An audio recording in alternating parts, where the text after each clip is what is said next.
asalaamu calaykum daawadayaal, halkani waa dhambaalka wararka kuna soo dhawaada qodobada wararkeena oo aad ku daawan doontaan. xogta maxaa ka jira in madaxweyne xasan sheekh maxamuud uu socdaal ku tegayo dalka faransiiska. waxaan idiin soo gudbin doonaa qorshaha socdaalkaas iyo sidoo kale xogta laga helay kulamada uu la qaadanayo mas-uuliyiin ku sugan dalka faransiiska. dowladda turkigu waxa ay haakinaysaa safaradii aan xadka lahayn ee dalkeeda ay ku tegi jireen hogaamiyaasha dowlad goboleedyada. dowladda federaalku waxay xilka ka xayuubinaysaa mid ka mid a hogaanka wadatashiga qaran ee soomaaliya. qorshahaas iyo sida loo dejiyey ayaan halkan idinkaga soo gudbin doonaa. kulamadii dhex maray mas-uuliyiinta dowladaha jabuuti iyo soomaaliya ee soo gabagaboobay waxa ay shaaca ka qaadeen arrin khiyaano ah oo ay horey u dejisay dowladda itoobiya. khilaafka u dhexeeya dowladda federaalk iyo jubbaland oo xal raadintiisu ay bilaabatay axmed madoobe oo looga yeeray magaalada nairobi. wararkii ugu dambeeyey kulamada uu la qaadanayo beetamuya iyo xubno kale. khilaafka siyaasadeed ee puntland oo laga cabsi qabo inuu sababo gacan ka hadal xili saqdi dhexe ee xalay rasaas laga maqlay qeybo kamid a magaalada boosaaso ee gobolka bari. dowladda cusub ee soomaaliya madhaba in ay ku guul daraysatay qorshihii ay dooneysay inay soo koobto islamarkaana ay ku yareyso xubnaha golaha wasiirada ee dalka si tayadooda iyo tiradooduba ay noqdaan kuwo isle. intaa daawateen oo qodobada wararkeena daawada kusoo dhowo wararkaas oo dhammaystiran. anoo ku bilowna waxaa soo ifbaxaya in dowladdu ay qorsheyneyso in xilka xayuubin ay ku sameyso mid kamid a hogaanka wadatashiga qaran ee soomaaliya. shaqsigaas oo loo arko inuu ka mid noqday xubnaha howl gudasho la-aantu ay ka muuqato islamarkaana u baahan markaan in si degdega loo bedelo. goor dambe ayaa lagu daray liiska xubnaha u baahan in sida degdega xilka looga xayuubiyo islamarkaana aan la sugin waqti dheeraad ah oo lasii siiyo islamarkaana hawsha ay kusii wadaan xubnaha la shaqeynaya mas-uulkan. xogta la helaya ayaa tilmaamaysa in golaha wasiirada ee dalka marka lagu dhawaaqo ay si rasmiya u bilaabayaan qorshayaal ay ka mid yihiin in ay wasaaradda arrimaha guduhu ay soo jeedin degdega keento iyadoo la kaashanaysa wasiir dowlaha wasaaradda agaasimaha wasaaraddaas oo horey shaqada u waday islamarkaana ay ka imaaneyso soo jeedinto taasoo ku aadan in xilka laga xayuubiyo gudoomiyaha gobolka banaadir ahna duqa magaalada muqdisho cumar maxamed cumar filish, kaasoo loo arko in uunan si wanaagsan uunan u howlgelinin maamulka gobolka banaadir marka la fiiriyo xaalada ka jirta magaalada muqdisho oo wadooyinku ay xirmeen biyuhuna ay dhex fadhiyaan, amniga oo liita islamarkaana ciyaal weerada iyo kooxaha dilayaasha ee bustooladaha wax ku halliga ay weli dilal ka wadaan caasimada dalka, iyadoo weliba taas ay sidoo kale xusid mudan tahay in taliska booliisku uu goor hore bilaabay howlgallo balse la aaminsan yahay in mas-uuliyiinta maamulka gobolka uunan doorkoodii muuqan marka laga reebo ciidamada booliiska uu la tacaalaya sidii ay kaga adkaan lahaayeen kooxaha qaswadayaasha ah. ilo xogogaal ah ayaa xaqiijiyey in xilligan ay socdaan dadaalo ku aadan inaan golaha wasiirada la sugin balse si degdega loo magacaabo maamulka gobolka banaadir maadaama wareegto kasoo baxaysa xafiiska madaxweynaha lagu soo magacaabayo. maxaa ka jira in madaxweyne xasan sheekh maxamuud uu socdaal ku tegayo dalka faransiiska. ilaa xogogaal ah ayaa waxay xaqiijinayaan in madaxweyne xasan sheekh maxamuud dhowaan uu bilaabayo safar uu ku marayo dalalka midooda yurub islamarkaana uu ku beegsanayo dalalka loo arko inay ahmiyad gaar ah ay u leeyihiin soomaaliya militari ahaan iyo sidoo kale diblomaasi ahaan intaba. faransiisku waxa uu ka mid yahay dalalka ciidamadoodu ay ku sugan yihiin xeebaha soomaaliya, sidoo kalena waxa uu ka mid yahay dalalka inta badan fariimaha degdega kasoo saara arrimaha soomaaliya, iyadoo loo xushay sidoo kale in faransiisku qeyb uu ka qaato xilligan howlgallada kala duwan ee ka socda soomaaliya. madaxweyne xasan sheekh maxamuud ayaa la aaminsan yahay inuu la kulmayo mas-uuliyiin kala duwan oo ka tirsan dowladda dalkaas islamarkaana noqonayo kuwii ugu horeeyey ee kulan uu la qaato kana socda dalalka midooda yurub tan iyo markii uu xilka la wareegay islamarkaana wixii ka dambeeyey doorashadii dhacday 15 May. waxauu la kulmaya madaxweyne Emmanuel Macron iyo sidoo kale xubno ka tirsan wasaaradda arrimaha dibadda ee dalkaas oo ay ka wada hadli doonaan sidii loo xoojin lahaa cilaaqaadka labada qaran iyo sidii ay Soomaaliya gacan kaga heli lahayd Faransiiska oo ka taageera dhinaca horumarinta dhaqaalaha iyo sidoo kale sare u qaadida awoodda militari ee qaranka.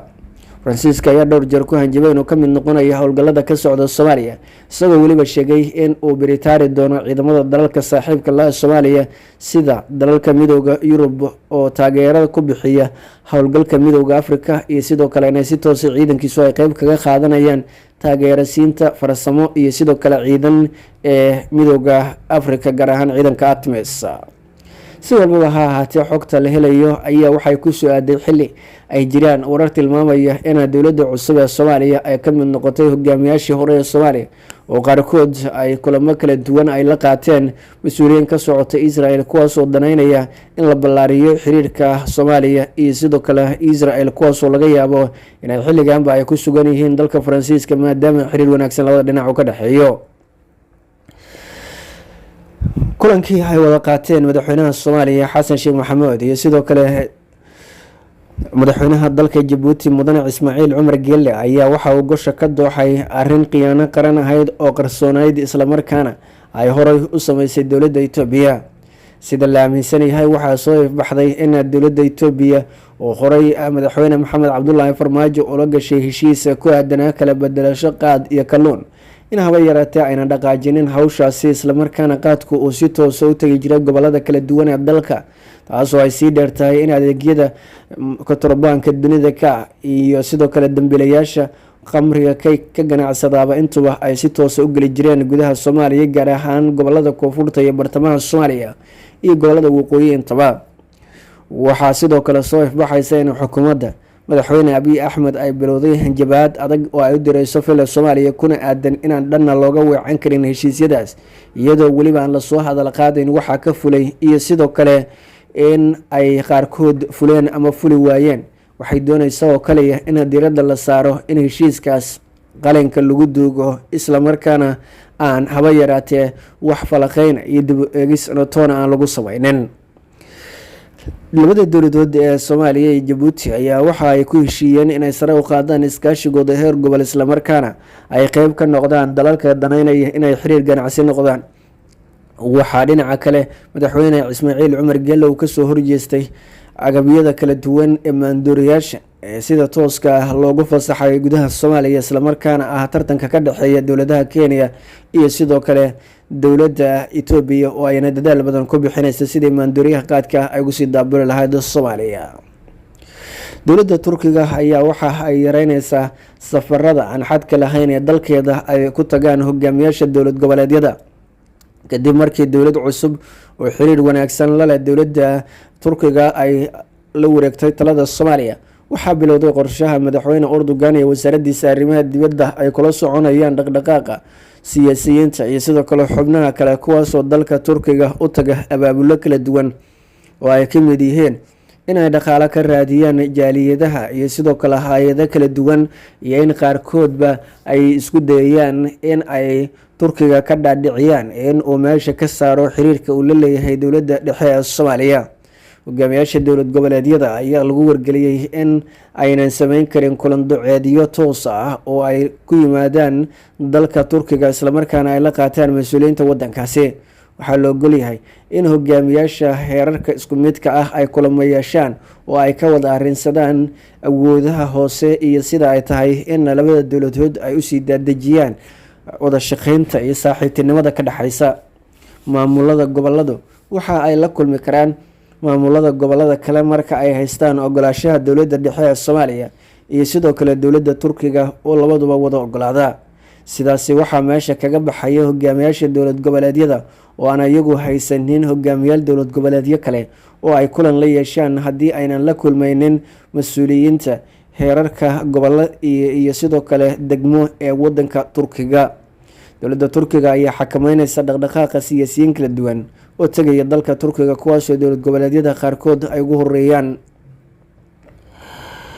khilaafka u dhaxeeya Jubbaland iyo dowladda dhexe ee Soomaaliya ayaa xal raadintiisu bilaabatay waxaana magaalada Nairobi looga yeeray madaxweynaha Jubbaland Axmed Maxamed Islaan Axmed Madoobe. wararka ugu dambeeyay laga helayo magaalada Kismaayo ayaa tilmaamayeen madaxweyne Axmed Madoobe uu ku jahaysan yahay magaalada Nairobi caasimadda dalka Kenya isla markaana uu kulan la qaadanayo mas'uuliyiin ka tirsan dowladda Kenya oo looga wada hadlayo heshiiska ay dhawaan wada gaareen Xasan Sheekh Maxamuud iyo Kenya kuna aadan arrimaha iskaashiga labada dowladood iyo in heshiiskaasi uu wax u dhibayo xiriirkii tooska ah ee ka dhaxeeya Nairobi iyo Kismaayo. sida ay xogtu tilmaamayso dowladda Kenya ayaa dhagta ugu sheegaysa Axmed Madoobe inuuna wax iska bedelinin xiriirkii tooska ah ee ka dhaxeeya labada dhinac balse ay jiri doonaan arrimo dhowr ah oo la xushmeyn doono sida in adeegyada ganacsiga qaadku ay si madax bannaan ay kaga howlgalaan guud ahaanba dalka, islamarkaana diyaaraduhu ay ku tagaan iyadoo laga fogaanayo wax walba oo hakin kara qaadkaasi. waa in madaxweyne Axmed Madoobe iyo saaxiibadiis ay u dulqaataan tallaabooyinka Kenya ayaa lagu wargelinaya. sidoo kalena waxay xogtu tilmaamaysaa in madaxweyne Axmed Madoobe uu sii heli doono taageerada dhinaca ammaanka ah, maadaama ay jiraan markaan dhaqdhaqaaqyo looga soo horjeedo maamulkiisa. xakamaynta xubnaha ku sugan magaalada Kismaayo iyo sidoo kale in duulaan siyaasadeed uu kaga yimaado dhinaca gobolka Gedo waxay ka mid yihiin arrimaha markaan uu doonayo in difaacyada iyo daadceliska adag uu ka samaysto si magaalada Kismaayo maamulkiisu ugu sii nagaado, islamarkaana aynan u dhicin tallaabo walba oo siyaasadeed ama awoodeed ee xilka looga qaadi karo Axmed Madoobe. khilaafka u dhexeeya mas-uuliyiinta hay-adaha Puntland iyo dowladda federaalka ayaa laga cabsi qabaa inuu sababo mar kale gacan ka hadal ka dhaca deegaanada Puntland. saqdi dhexe xalay ayaa xabado goosgoosa laga maqlay qaybo ka mid ah magaalada Boosaaso, waxaana rasaastaasi ay ka dhacaysay aagga ay saldhigyada ku leeyihiin ciidanka Puntland ee BSF iyo sidoo kale ciidamada kale BMPF, waxaana saraakiishu ay sheegeen inay jiri karto cabsi la xiriirta in kala shakiga labada dhinac weli uu taagan yahay. madaxweyne Siciid Cabdullaahi Dani ayaa waxa uu ciil qabaa, islamarkaana uu isha ku hayaa dhaqdhaqaaqyada ay sameynayaan saraakiisha uu ka mid yahay Maxamuud Diyaano oo ka mid ah saraakiisha ciidanka BSF mulkiyadooda haysta islamarkaana iska dhaxlay. waxaana la xaqiijiyay in weli BSF ay dooneyso in Puntland ay dhexdhexaad noqoto, islamarkaana aynan la kala safanin mas-uuliyiinta dowladda federaalka iyo sidoo kale kuwa deegaanadeeda. taliyaha guud ee ciidamada BSF ayaa la xaqiijiyay in uu kasoo horjeedo tallaabooyinka maamulka Siciid Cabdullaahi Dani ee ku aadan in laga hortago diyaaradaha iyo mas-uuliyiinta dowladda federaalka ee tagaya deegaanada Puntland gaar ahaan gobolka Bari, isagoo sheegay in arrintaas aynan ahayn mid suurtagelaysa in loo ogolaado saraakiisha shisheeyaha oo Imaaraadka iyo Kenya iyo dalal kale ay ugu horeeyaan inay ka degaan garoomada diyaaradaha ee Puntland. mas-uuliyiinta dowladda federaalkana loo diido waa arrin aan dhicayn, ayuu yiri Maxamuud Cabdullaahi Diyaano oo hogaamiya taliska ciidanka BSF ee difaaca dowladda Puntland. gudaha daawad intaas waxaa ku dhan warkii oo kaaga imaanaya dhambalka wararka nabadgelyo.